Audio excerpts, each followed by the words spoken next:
Hey guys, do you think climate change and want to find solutions and actions you can take on as an individual? Informing time. Good morning, good afternoon, and good evening to everyone that is listening to this video. This is Group 5 from Gen Generosity. Climate change is one of the most pressing challenges we face today, with impacts left worldwide, including in vulnerable countries like ours, the Philippines. While it may seem overwhelming, there are practical steps we can take to mitigate its effects, both locally and globally. Let's explore some key actions and solutions. One of the most simplest but most impactful action we can take is to reduce, reuse, and recycle. This basic principle helps lower the demand for new resources and cuts down on the greenhouse gas emissions associated with manufacturing. Every small step we take to minimize waste contributes to reducing our overall environmental footprint.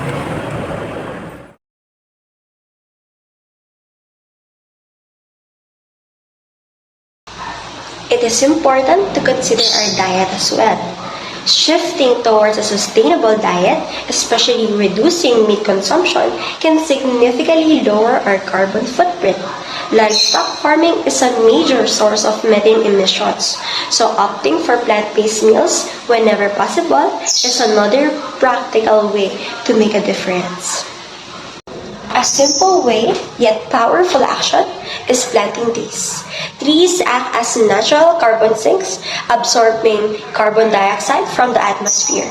By planting more trees and protecting existing forests, we can play a vital role in reducing the amount of carbon in the atmosphere. Another critical step is embracing renewable energy. Transitioning from fossil fuels to clean sources like solar, wind, and geothermal energy is essential to reducing greenhouse gas emissions. In countries like the Philippines, where there is abundant solar wind potential, investing in renewable energy can not only reduce carbon emission, but also create jobs and enhance energy independence. We also need to rethink about transportation. Choosing a sustainable modes of transportation like walking, cycling, public transport, or using electric vehicle can significantly cut down on emissions from personal vehicles.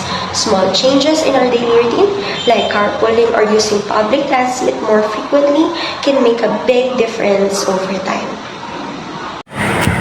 Energy efficiency also plays a huge role in addressing climate change. Using energy-efficient appliances insulating our homes and reducing overall energy consumption can greatly reduce greenhouse gas emissions. Simple actions like turning off lights when not in use or unplugging devices can long-term benefits. Another area we can make a big impact is water conservation.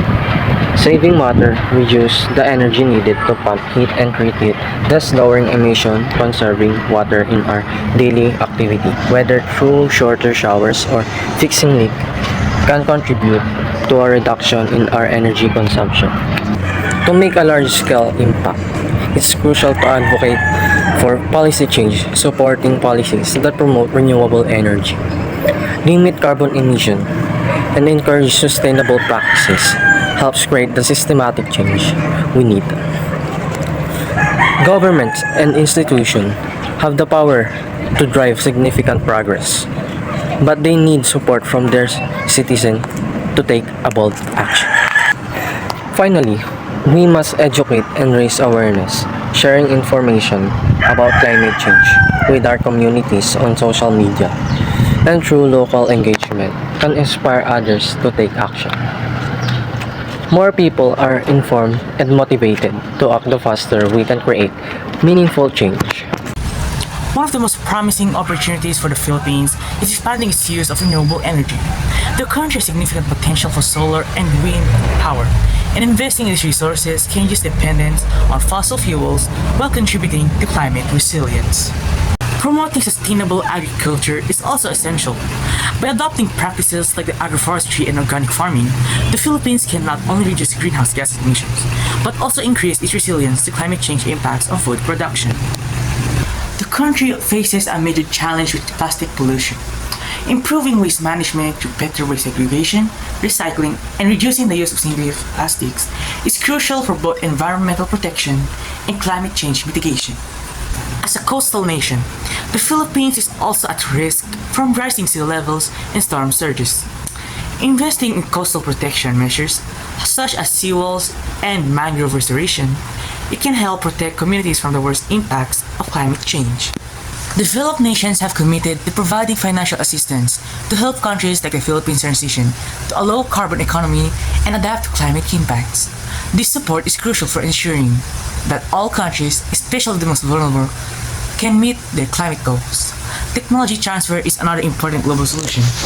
Sharing renewable energy technologies and sustainable practices with developing nations help accelerate the transition to clean energy, fostering global progress in the fight against climate change. For the NUN's Christ core values, I would first like to start with compassion. Being compassionate to others and to the world will help us care more about what we are doing and how it is affecting us and the earth. The environment is also very needed because if we don't have respect for the environment, more greenhouse gases and water wasting and etc. will take place and will gravely affect our world in a negative way. Last of all, to be able to have respect for the environment and to be compassionate to others and to the world, we need to have self-discipline. Because without self-discipline, we won't be able to motivate ourselves and others so that we can have a safer, better, and cleaner environment and world to live in. So guys, I hope that our streaming informational video has helped you to acknowledge the urgency that we need to have for our planet. And I hope that every solution and every problem was an eye-opener to every single one of us to help us have a better and healthier Earth.